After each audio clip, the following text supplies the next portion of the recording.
யாரு கிருஷ்ணன் மாலுமிரு ரூம் இருக்கு board room அசிங்கமா என்ன பண்ணி சேர்த்து கொடுக்கணும் நீட்டை கொடுக்கணும்.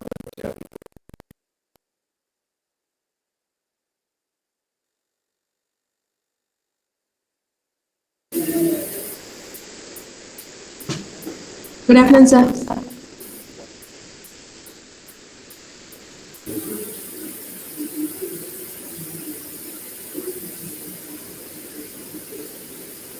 Good afternoon to all the participants. For the session 4, we have Dr. G. Tolka PRSO, experienced senior advisor and vice president with a demonstrated history of working in the higher education management institutions as principal and professor, offering advisory services for quality practices through enabling NAC, NBA autonomous processes in higher education institutions. Skilled in coaching, lecturing, educational technology, instructional design, and team building. We also feel happy in sharing that he was our guiding star behind our NAC process. Thank you for your presence, sir. We welcome you again. The rest is all yours, sir.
Good afternoon, sir.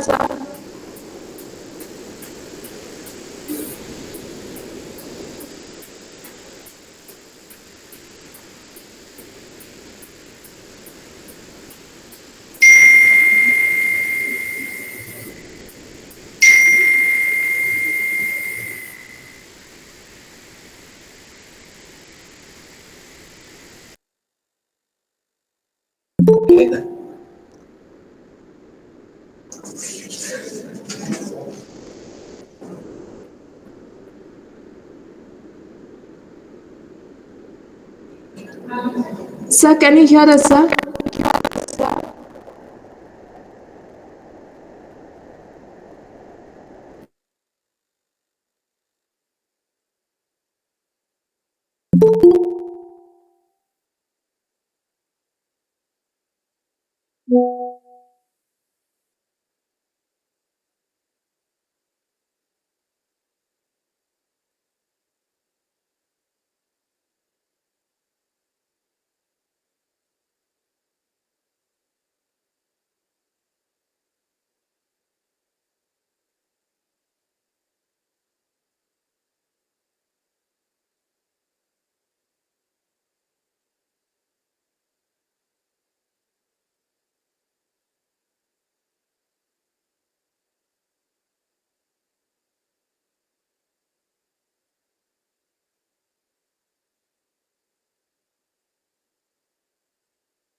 Sir, can you hear us, sir? Am I audible, sir? Yes, ma'am. Okay, sir.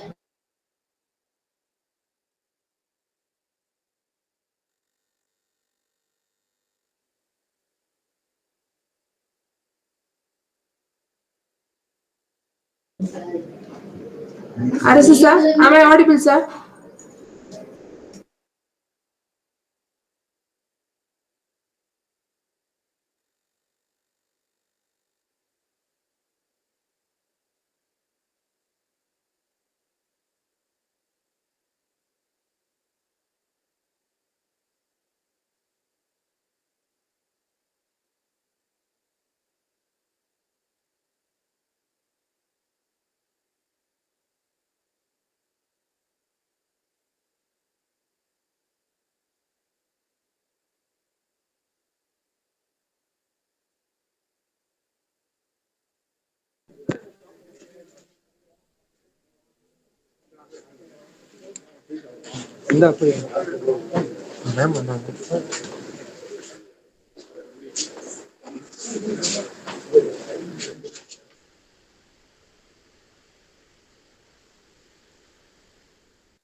Sir, is it? Good afternoon, sir. Am I audible, sir?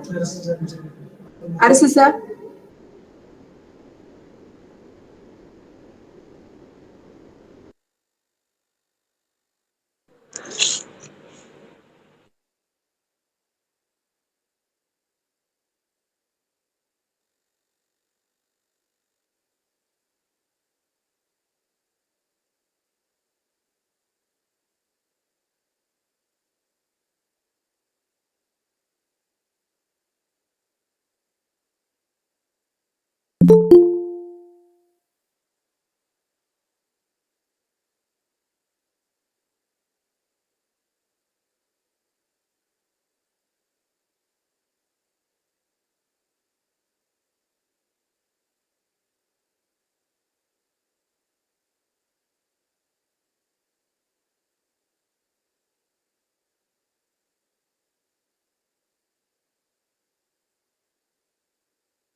Am I audible?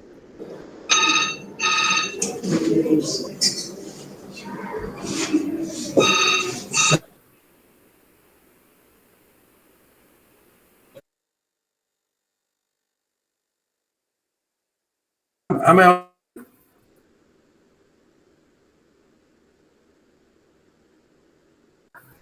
Hello? It's audible, sir. Okay, ma'am. Only now to get this. Good afternoon, sir.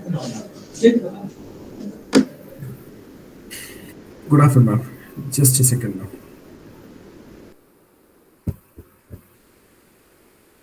Okay. My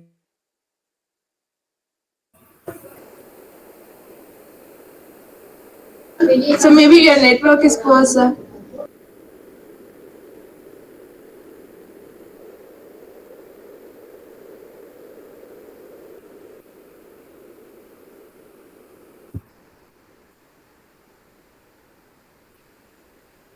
I am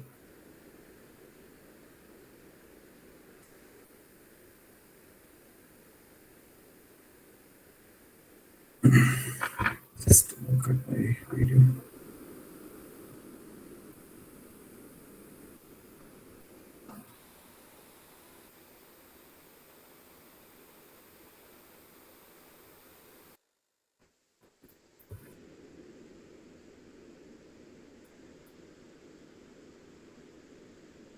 Hello.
Dear participants, kindly wait for 5 more minutes.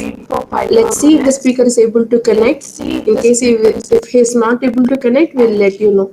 Thank you.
Ma'am, am I audible?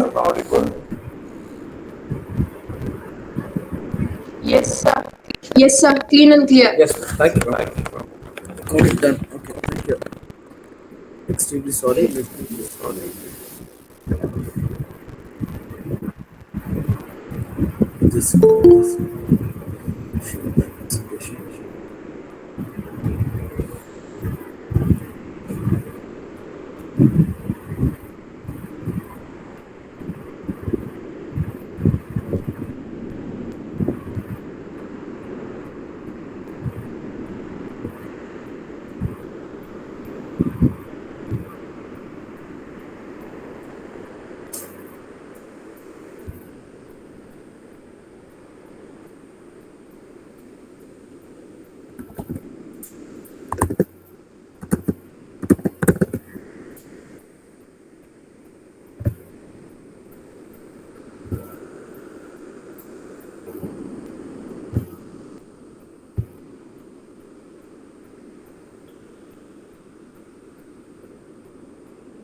Is my screen visible?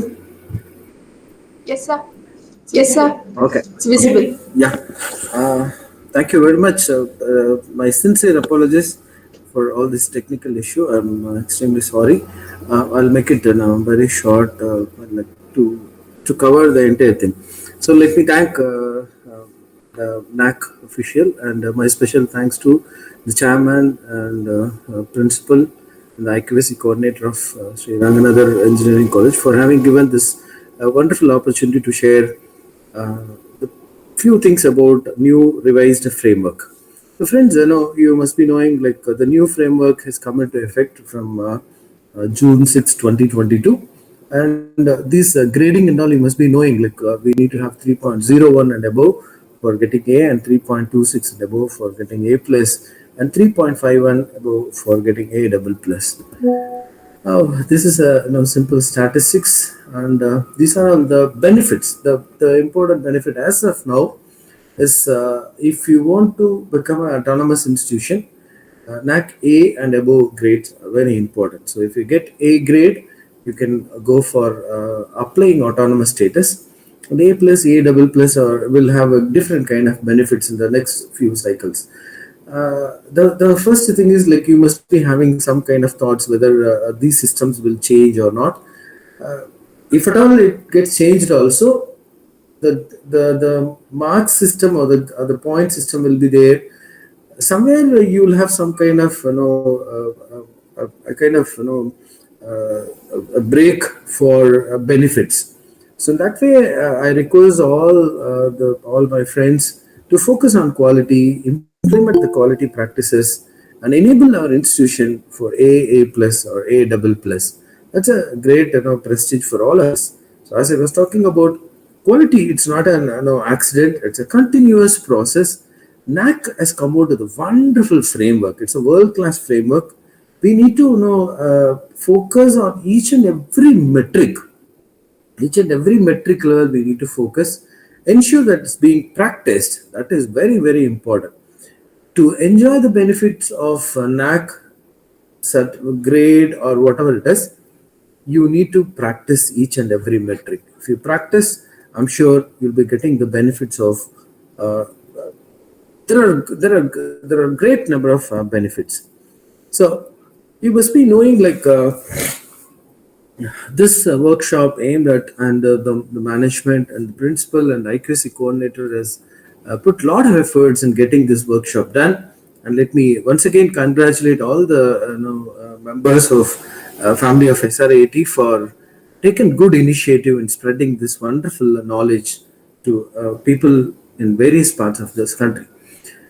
The outcome of this particular session is going to be you'll be understanding what do you mean by quantitative, what do you mean by qualitative, and what are the parameters that we have, how it should be done, and the importance of triple S, and then the NAC peer team visit. I presume that the members, those who are here, most of them may not be having a great awareness on NAC. With that presumption, let me get into the presentation. So there are two types of metrics. One is qualitative, another one is qualitative.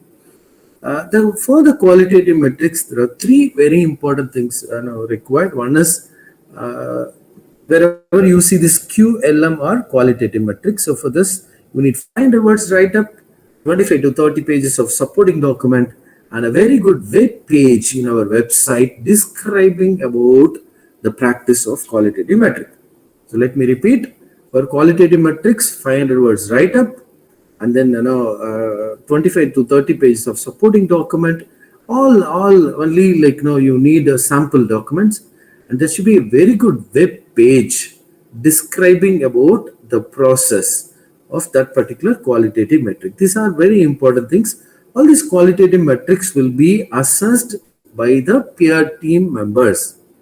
So at the time of peer team visit to our college, at that particular point of time, the members will be assessing all our qualitative metrics. So this is how the framework has been, they've come out with wonderful, this kind of framework. The next type of metric is quantitative metric. This is very, very important. The data or the information that you provide for quantitative metrics will be assessed by an agent called DVV. So the DVV agent will be assessing. They'll be verifying our data, and then they will validate it. So the DVV agent will assess and then give us the response whether to accept our claim or not. So this is how it goes. So for quantitative metrics, the data what you are going to provide is very, very important. You need to give utmost importance for quantitative metrics. And this is a revised version, NAC 2022 version. You have got 7 criteria as it is, and there are 34 quantitative metrics and 21 qualitative metrics.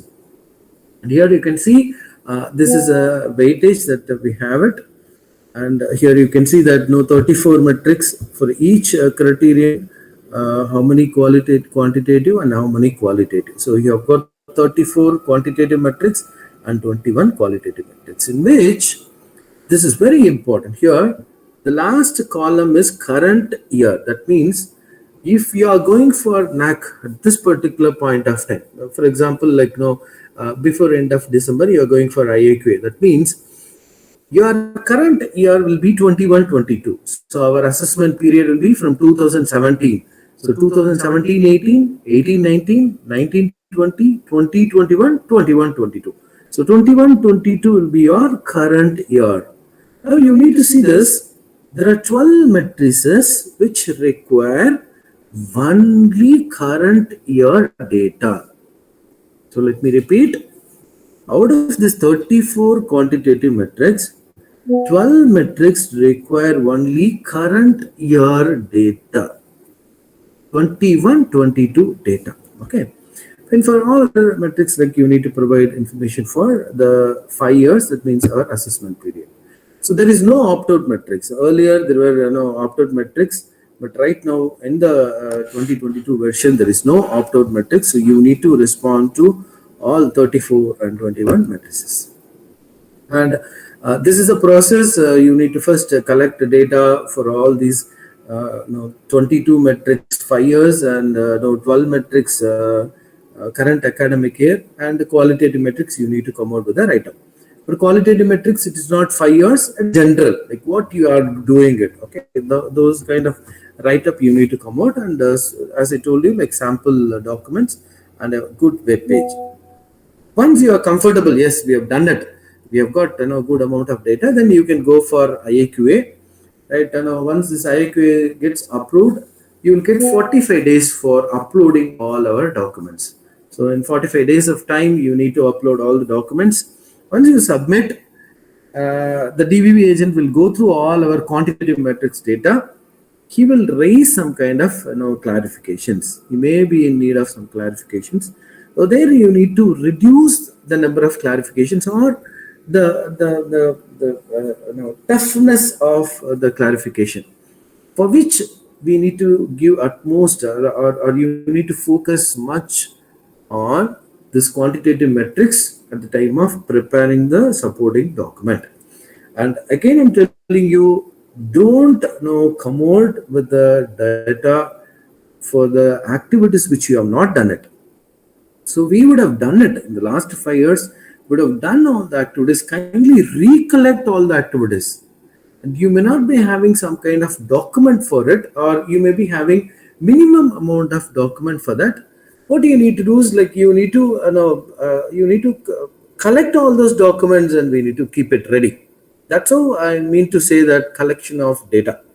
So we would have done it category wise or the metric wise. You need to identify the data, and where you have the document, you need to collect those documents and keep it ready. So at that particular point of this DVV clarification response, we need to give a clear response for its clarification. Once the DVV's clarification is submitted, it may take like 15-20 days time for getting the pre-qualified SSR. Once it is pre-qualified, the institutions will be asked to give 3 slots, right, for the peer team visit. Then by looking at all those things, they'll be deciding the date, and then they'll intimate it to institution. The peer team members, 3 members, will be visiting our institution, assessing all our qualitative metrics. There'll be good amount of time they spend for assessing all our client, and then in 3 days of time you'll be getting the results declared. So this is the kind of process. So if you start now, maybe in 6 months of time we can complete the process. So the first one is, this is an extended metric. There were a good number of metrics out there. Now they've got only 4, and again last in the previous frameworks and all, there was no provision for uploading document. This time they've given the provision for uploading the document. So here students data 1.1 is students data, 5 years enrolled data. This extended metrics are very, very important, because these data, whatever you are giving, feeding the numbers, these numbers are going to be the denominators when the system calculate the response for our claim and various metrics. So please focus much when you prepare the document or the numbers for this extended metric. So here 5 year students, 5 years means like all this assessment period. Here for each year you need to provide the number of students enrolled, all first year, second year, third year, fourth year, first year, second year, third year, final year for engineering, first year, second year, final year for arts and science, UG, and PG, first year, second year, right? So all the students, UG, PG, this NAC is for the entire institution. So that way, for all enrolled students, numbers you need to provide here. Again, I'm telling you, it is not admitted, it is enrolled, right? On that particular year, total number of students present or enrolled, right, in our institution, that data you need to give it here. And let us come back to 2.1 later. Now 2.2 is number of teachers. Again, for each year, number of teachers on roll. Okay. After calculating this, when we have some logic here in this, what you need to do is 20 for teachers count during 5 years without a repeat. This is without repeat. So for that, what you need to do is you need to take 21, 22 faculty members list. For example, 100 members are there in 21 to 22. Fine. 100 plus the faculty members, those who have left in 2021. For example, 10. So add 10, 110. In 1920, maybe 15 members have left. So 125. Maybe in 18, 19, 10. Add 10 members. 10 members means like 10. 235. 17, 18, 5 members. So 140. So 140 is the number over here. This is a logic. Let me repeat once again. So for teachers count without repeat is 21, 22 faculty members, you need to take it. For example, you have 100 faculty members. So keep 100. And 2021, look at the faculty details. If 5 members have left, right, in that particular year, so add these 5 members over here. So likewise, the number of faculty members left in all these years should be added. That is the number of teachers without repeat. And this is criterion 1. It is curricular aspect. It is 100. Weightage is 100. You can see like add-on course and certificate course, value-added courses here. 30 hours course only they will be considering. 30 hours course only is required. Here the supporting document, what you need is You need the request letter with the course information sheet, and then there should be a circular, there should be attendance. And for add-on courses, right, add-on courses, we need to have the test conducted, and then there should be a consolidated marks sheet and sample certificates. For value-added courses, no need of conducting the test, but you need to attach the certificates. Maybe sample 5 certificates you need to attach. So such kind of, after getting all these things, you need to prepare a post-event report. That's called a summary of the event. It's like our abstract. So that you need to attach. That report is evidence for this 1.2.1. Now the next one is 1.2.2. They're asking about percentage of students for 5 years. That means in that report, you have number of students. So collect all the students' name list. The simple logic is one student participated in more than one program. One student enrolled in more than one program should be counted as one only. So without duplication, we need to do it. So this, what you can do is, you need to prepare a student table, right? That is very important during the extended profile preparation.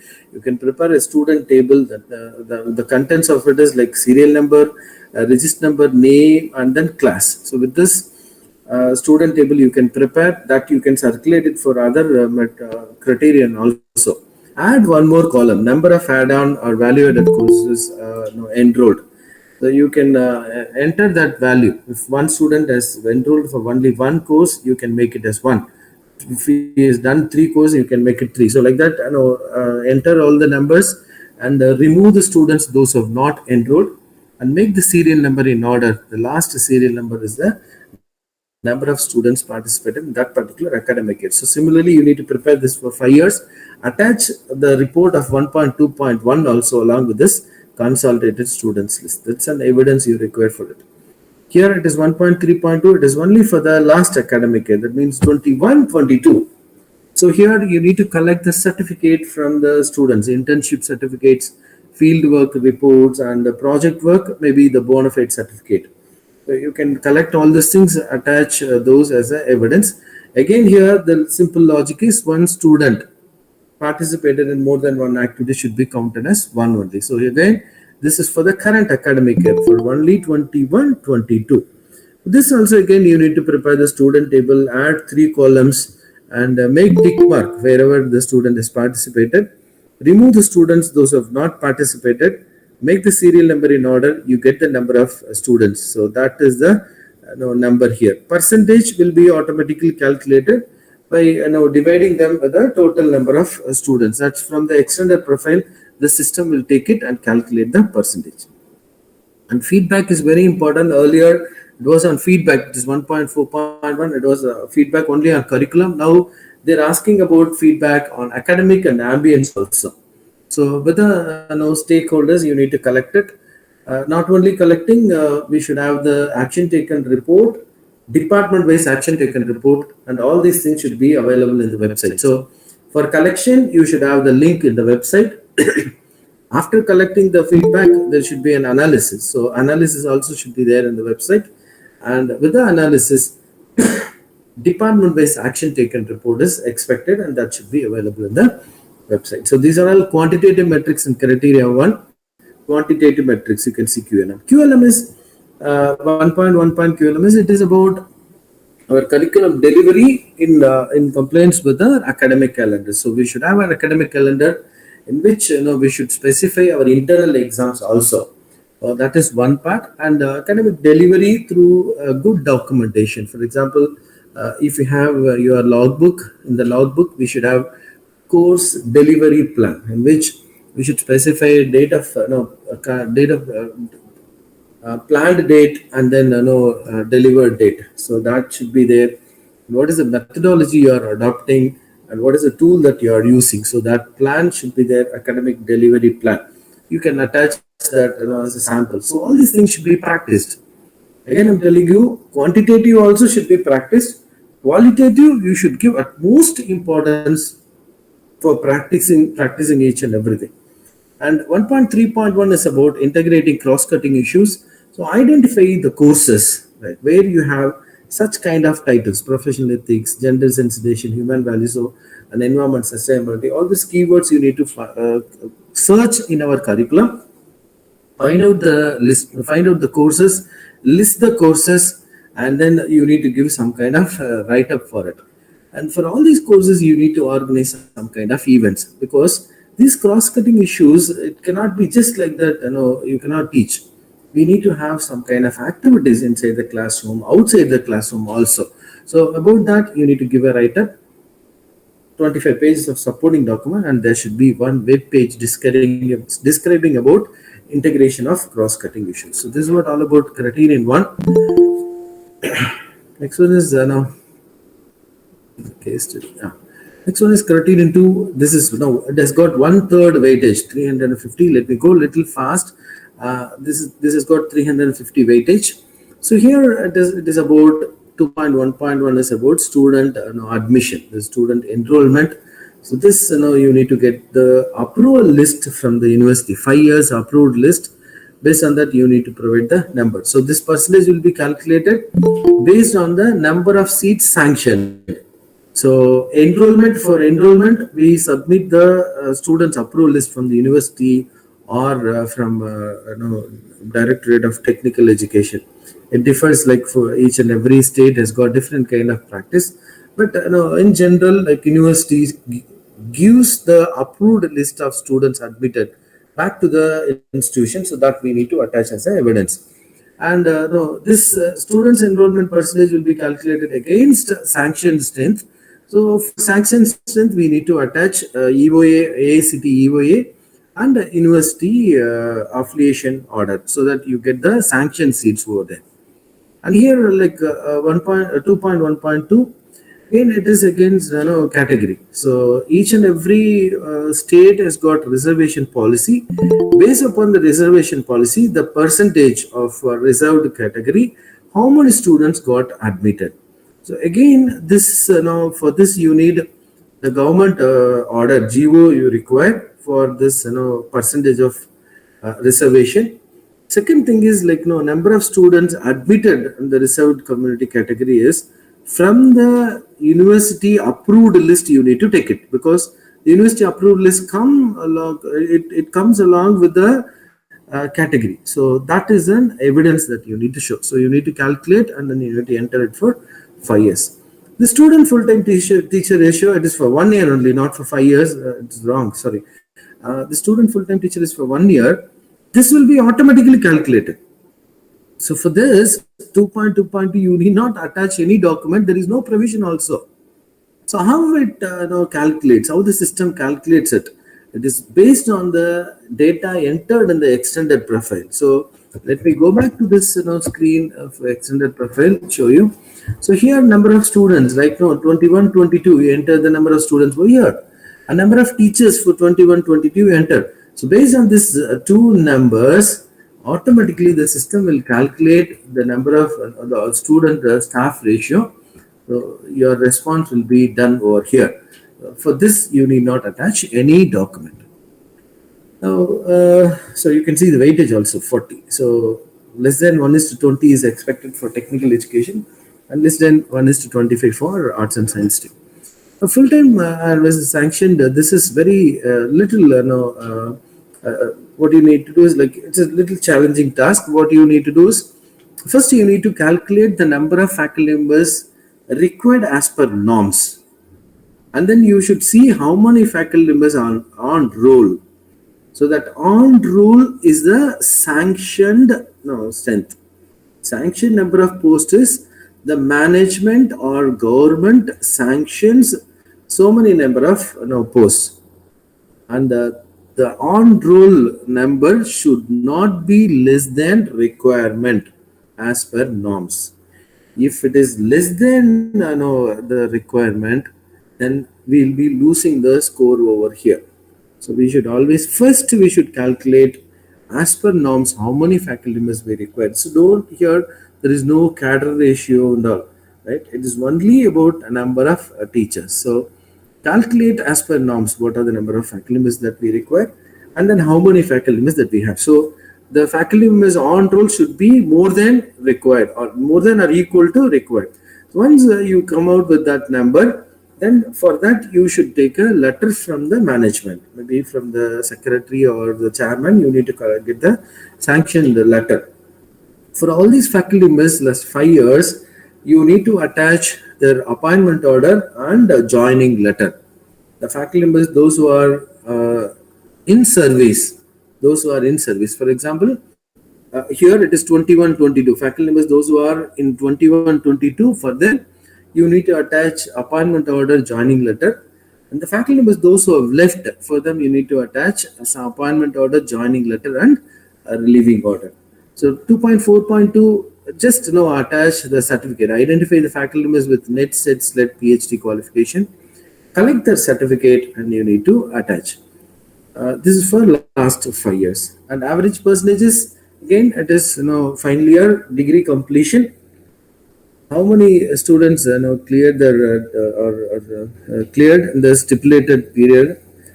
For that, the percentage will be calculated. So, number of students in final year and the number of students cleared. So, for this, you need to attach the galley or the result copy we received from the university. With that, we can claim this pass percentage. And 2.7.1 is very, very important. This is student satisfaction survey. Let me tell you, just take 1 minute to explain this student satisfaction survey. So this you need to, NAC expects 60% of students' names should be uploaded. Which 60%? That is present year. Please understand, this is for the present year. Present year means 22-23. Suppose you are going for IAQA and SSR this academic year. So 22-23 students data you need to upload. So NAC expects 60% of students' data to be uploaded. But normally, we advise to go above 80%. So once you are ready and upload more than 80% of students, the moment we submit SSR, this SSS will be initiated. This is all system driven. The moment you submit SSR, the SSS will be initiated. 30% of students will be getting the mail. So 30% of students will be getting the mail, and NAC expects 10% of students to respond in 10 days of time. This is a logic. So we should create an awareness among this student satisfaction survey among the students. So create an awareness about SSS among the students the moment we submit SSR. Or before submitting SSR, we need to create this awareness that you may get a mail and for which you are expected to respond. So that way you can need to create an awareness for students to participate in a student satisfaction survey process. This is what all about quantitative and qualitative. Student-centric, this is about student-centric learning things like student seminar and flipped classroom and giving a demo in the classroom and taking the students to the laboratory and asking the students to come out with mini projects. That way, like how we are doing it, are we using ICT tools for making the students to learn? About that, you need to come out with 500 words write-up. And internal external assessment, this should be, they're asking about the transparency and the grievance handling things. So what you need to do is transparency is there, like we display internal exam schedule and external exam schedule. Maybe most of the institutions are practicing that to display it in the notice board and making it available in the website. The transparency, there won't be any issue, but the grievance handling, university examination, that is external examination grievance handling is fine. But do we handle internal exam grievances? That is very important. So we need to have some internal grievance, grievance register for internal exams where you can ask the students to register and it should be addressed. COPO, that is very important, that is OBE model implementation. Kindly ensure like all the institutions are implementing this OBE. OBE is a world-class model which will help our students to learn in a professional way. And that will help our faculty members also to be in a professional, adapting professional methodology in making our students to learn. So my humble request to all the institution and heads of the institution to go for implementing OBE in an effective way. So come out with the OBE manual and create an awareness about OBE on the faculty members and start implementing it. It's very interesting also. And right now, all the universities coming out with the syllabus with CO. What you need to do is we need to create CO PO mapping for each and every courses, and then the POs should be available. You need to make it available in all the classrooms. COs of that particular classroom should be available in the you should make it available in the classroom. And whenever we teach, before you start your lecture, you need to give an intro about the COPO mapping of that particular topic. And then this attainment and all, we were doing it after completing the degree. No, it should happen in the internal exams level also. After an internal exam, we need to calculate the attainment, and it should be communicated to the students through mentors for their further improvement. So this is criterion 3. This got 120 weightage. This is completely on grants. So 3.1.1 talks about grants that we have received.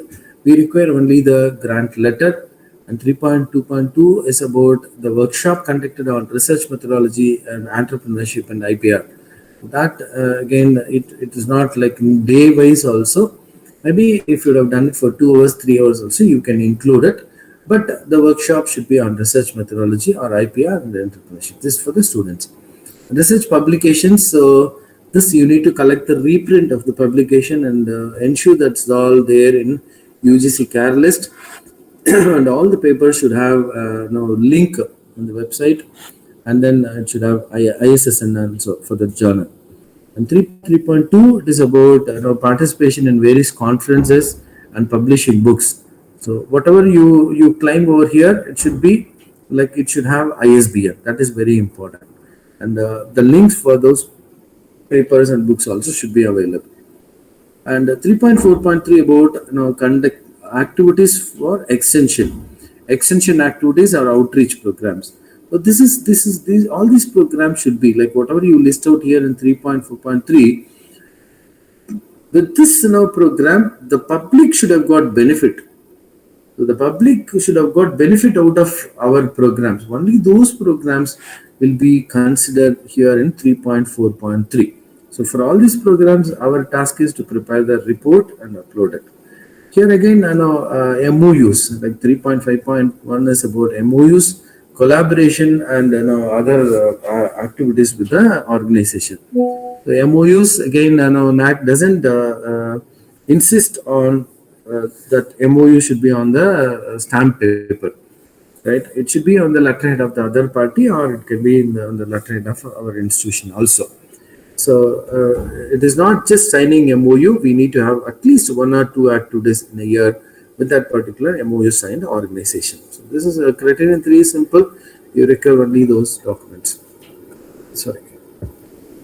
This the qualitative thing is there are 3 qualitative metrics. One is innovation ecosystem. This is about innovation center in the college. So I request all the heads of the department and IQAC coordinator to take an initiative in establishing innovation center where you can have industry innovation council, R&D cell, and EDC. So all these 3 people should support our students or our alumni or the public to have the startup in the innovation center. That's a simple loop. So the IAC should trigger our students to come out with some kind of ideas.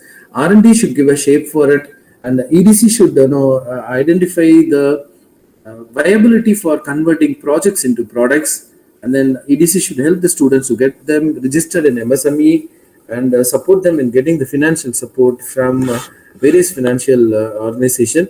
And then we should have a space for them to operate. We need to give a space for them to operate. That's how the innovation ecosystem should be done. And once you implement OBE, I'm sure you will be asking students to come out with good number of projects and interdepartmental project competitions and all you can prepare.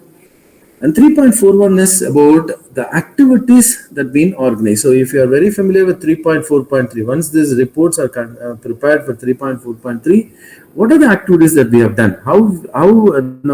What kind of impact that all these activities have created?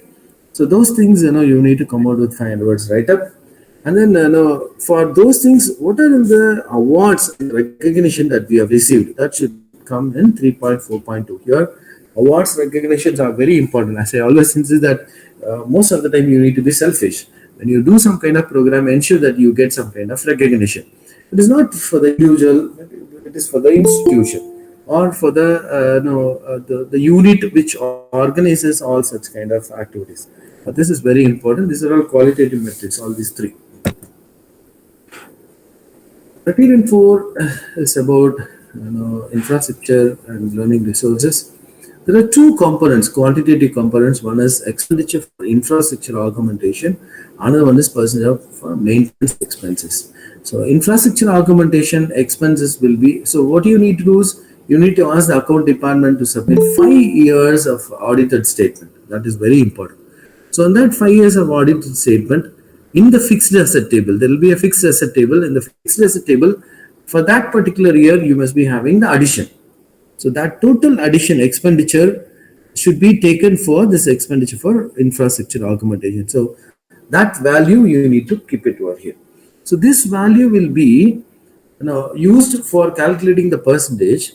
When you calculate the percentage, the denominator will be total expenditure excluding salary. That comes in the extended profile. In the extended profile, you need to enter total expenditure excluding salary. So in the audit statement, income and expenditure statement, you have total expenditure, and then on the top you may be having salary component. You need to deduct that salary with the total expenditure. That becomes the denominator in calculating infrastructure augmentation expenditure percentage. So this is very simple. You need to take the fixed asset table, addition that value for that particular year, less than 180 days and more than 180 days. Addition you need to calculate, you need to come out with the total value. That will be the numerator, and the total expenditure excluding salary will become the denominator. So similarly for the maintenance expenses, in the income and expenditure statement, wherever you have maintenance keyword in the heads, in the expenditure heads, wherever you have the keyword maintenance, so those expenses you need to add it. That becomes numerator, and the total expenditure excluding salary will become the denominator. With that they calculate the expenses here. Student computer ratio is like we need to, the student data, this is again a current year, that means 21-22. So 21-22 student number that we need to provide, and the number of computers for student usage. It is not a total number of computers in the campus. The number of computers for the student usage. So what I suggest is from the student table you can collect the number of students. Only 21-22 all students you can collect it. For example, you have 1000 students, means serial number 1 to 1000 will be there. Serial number, register number, name, class will be there for 21-22. For computer, number of computers, you can come out with the computer table. It is serial number, location, configuration, and the number of systems for students usage. So that table you need to prepare total numbers at the top, bottom you will be getting it. With that 1000, with that number you need to calculate the ratio. So once you enter the data, automatically the system will calculate the ratio. The supporting document is you need to upload our students' data, and this computer for computers, the computer table signed by the head of the institution, and the stock register. The last page we should have the signature of the system admin, HOD of the computer science or IT, and then head of the institution. So this is the requirement, and then bills also, bills of the purchase of all the computers. And all the other three qualitative metrics, one is about all infrastructure. So I request all the heads and heads of IQAC to focus on infrastructure development. All the classrooms, at least 80% of classrooms should be fixed with a projector. It's all movable projectors, will not be counted, only you need to fix it on the ceiling. And then we should have yoga hall, we should have gym, and we should have hygienic, with the canteen and mess with the hygiene facilities. And then you should have very good like lighting facility in the hostels and classrooms and desks. So all those things, all physical things. And we should have a gym and yoga center also. And 4.2.1 earlier framework and all for the library, there were a lot of matrices, but here there is only one metric. This they've covered everything. It's a qualitative metric. So library should be functioning very well, and we should have ILMS, 100% automated software. ILMS should be there, and we should have subscribed for e-resources. That is very, very important. And always we advise to have a digital library with 30-40 systems. With air-conditioned digital library should be there for the students to access all the e-resources. And all these e-resources, link should be available in the website. In fact, I need to appreciate the web developer or the IQAC coordinator of SRIET. If you go to SRIET website, you look at the library link, you got a wonderful presentation of this e-resources subscription. Beautiful, world-class presentation. You can see SRIET website. If you see that, you can see all the resources subscribed and available for open access also. And IT facilities, again, you need to come out with 5 hours write-up and come out with some good geotype photographs of all these. This qualitative metrics, you will require a good number of geotype photographs. So IT facilities like your computer center, CCTV camera, and other softwares that we have, whatever the kind of bandwidth that we have, internet bandwidth, and a bill for this internet bandwidth also you need to attach. This is what about contain 4 and 5 is very important. It's about student support and progression. So here you've got almost all our quantitative metrics. So 5.1.1 is about students scholarship. So here it is not mandatory that we need to have the approved list. Only applied list is more than sufficient. So government scholarship, you need to identify how many like categories that we have for government scholarship. For all those things, the institution would have given the application with the consolidated students list. That consolidated students list we need to attach. Again, institution scholarship also, how many students got benefited. For institution scholarship, you need to have the institution policy document. That's mandatory. And then you should have the approved list for the institution scholarship. So here, one student getting benefit with more than one scholarship should be counted as one only. And 5.1.2, it is about the students skill enhancement programs, capability enhancement programs. So all these programs, we think like it's only for current academic year. Current academic year is more than sufficient, but we always advise to add few programs in the previous years also. So that year, that means 21-22, you should have minimum one program on soft skills, language based training program, and life skills, and then ICT. But the previous years, you can have whatever activities that we have organized that we can provide. In fact, like if you ask placement and training cell, they would have organized many such kind of programs. Use those programs here. And the induction program, what you do for first years, those programs also you can include it over here. And this 5.1.3, like when you say benefited means participation. Like we if you have organized any competition guidance program for competitive exams and career guidance program, the students participated. So for each and every program, you need to prepare a report. In that report, you should give the students a participants list. So based on that participants list, you need to come out with for each year how many students have participated. Again, without duplication. One student participated in one program should be counted. More than one program should be counted as one. So in that way, like students benefit list you can come out with that you can upload.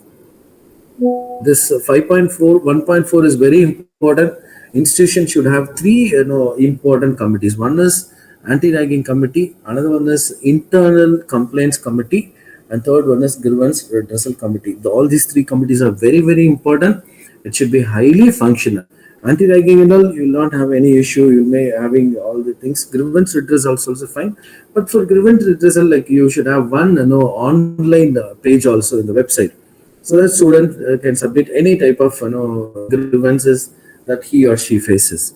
Internal complaints committee is very important. You need to download Vishaka committee recommendations. So government has come out with Vishaka committee recommendations for all the institutions to implement. So download Vishaka committee recommendations, and go through it accordingly, implement the good practice of it. These three committees should be highly functional. And 5.2.1 again, placement and higher education. For placement, we need offer letters, and for higher education, we need admission letter. So identify for the last 5 years, if you claim like no, we have got 500 students placed, take the order 500 placement orders. Higher education of their admission letter. So here again, multiple offers for a student should be counted as one only. 5.2.2, it is about qualifying, getting the qualification for, with this, all this examination. We require only mark statement. If you say that one student is qualified in GATE exam, we need the GATE exam mark scorecard. We say like now one student has joined in a foreign university, then you would have taken up TOEFL or IELTS. So the TOEFL scorecard or IELTS scorecard we require. Government services, if they would have joined any government service, their appointment order is more than sufficient. This is for 5.2.2. And 5.3.1, again, it is for sports and cultural. The awards, first prize, second prize, third prize only. We need only the certificate in sports and cultural. It should be university, state, national and international level or zonal level also. You can include it over here. Here again, individual.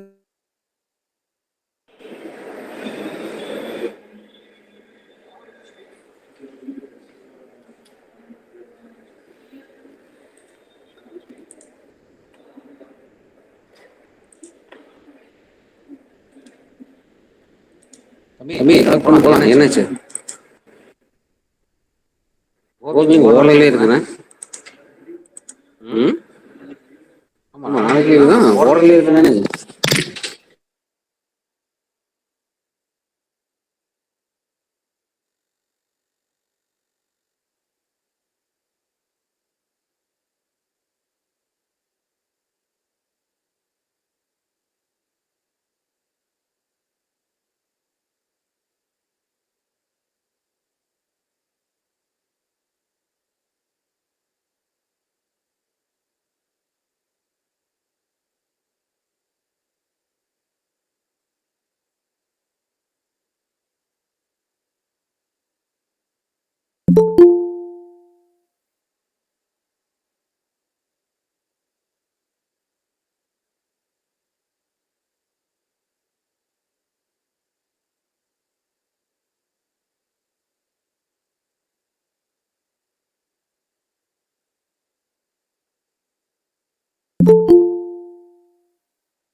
ஏம்மா கிளம்பலையா? சரி கிளம்பிடுங்க, time ஆச்சு. தம்பி கிளம்புங்க. உன்னை 4:30 பாருங்க.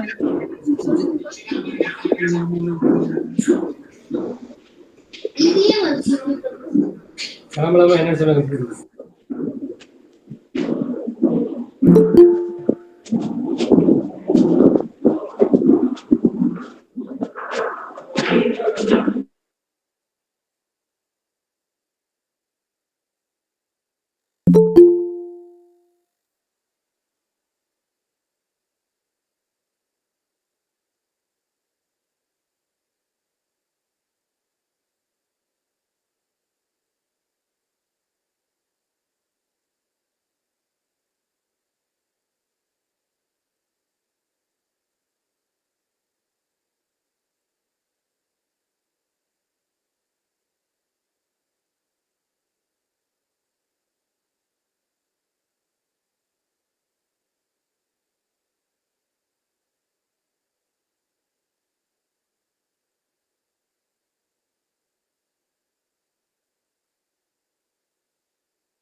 Dear participants, kindly fill the feedback form for today's session.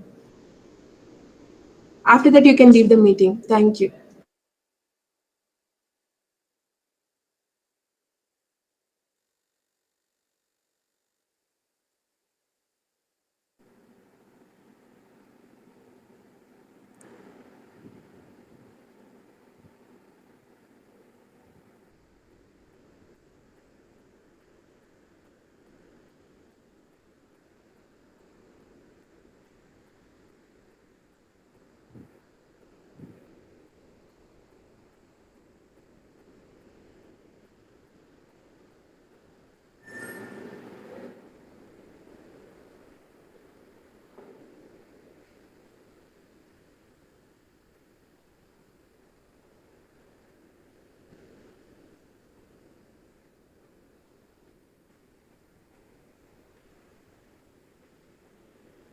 Excuse me, ma'am. Can you hear me?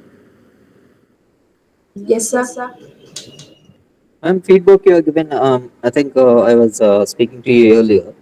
I'm not able to access the feedback. I don't know Sir, what's actually, happening there. others have filled the form, sir. We have received around 800 responses. They have filled the feedback. Okay. Some redirecting, something is coming. I don't know what is that. So maybe you are facing the issue, sir. Let me try once again. Ma'am, you have sent the feedback form for session 3. This is session 4 only, no? Yes, ma'am, for both the sessions together. For morning, I have posted for 1 and 2. You can fill the same Yes, form for session 3 and 4. In case but if you it have is not not got responding. It is not responding, ma'am. It's showing you have already respond. Like that yeah, only might be it's I have showing. posted in the morning, so you might have filled in the morning itself, ma'am. It's not necessary. If you have filled in the morning, you can leave it as it is. Others, those who have not filled, can fill the feedback, ma'am. Thank you. Okay, if I fill the form session 3, it's okay. Yeah, Isn't yes, it? ma'am. Yes, ma'am. Yes. Okay, ma'am. Thank you. What about Ma'am, tomorrow's program, ma'am, schedule?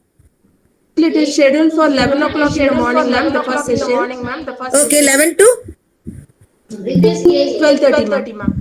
Okay, how many session, ma'am, tomorrow? There is 3 sessions tomorrow, ma'am. 11 to 12:30, then next, ma'am? 2 to 3:30, ma'am. Then Okay, 2 3:30. session only. Then 3:30 to 4:30. Request case. Okay, okay, ma'am. Thank you. ma'am, ma'am, can you hear me? Yeah, Hello. yes, sir. Ma'am, the thing what I'm getting is redirect notice. I'm getting it when even morning session 1 and 2 also. It is given like this. The page you were on is trying to send to you. Then the link what you are given. So maybe So can you message me in WhatsApp, sir? I will send you in private. okay, let me send you the screenshot so that you can sort out. Okay, sir. Sure, sure, sir. Can I make give my number in the Yeah, WhatsApp so yes, that sir. I can Yes, sir. communicate it? Yes, sir. Just post your issue, sir. I'll see what I can do for that. Yeah, sure.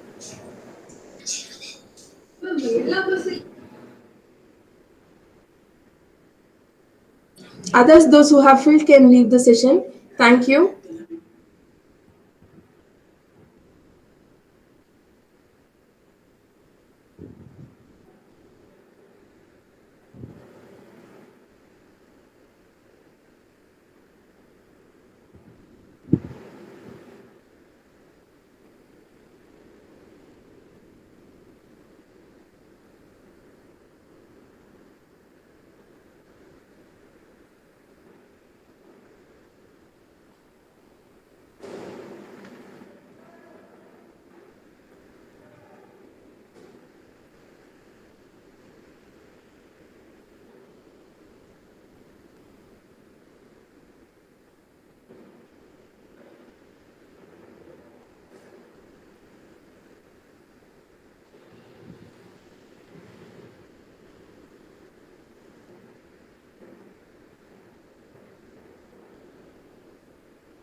Sir,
I'm leaving.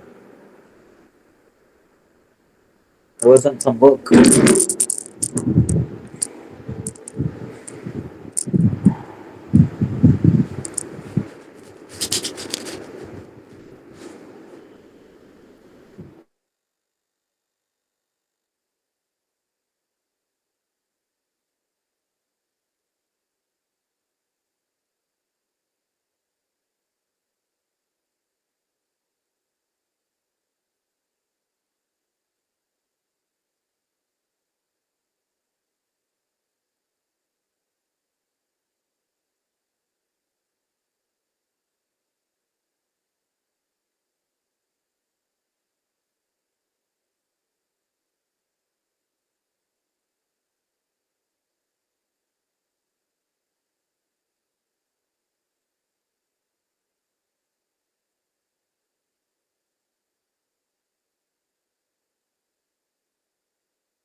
Yeah.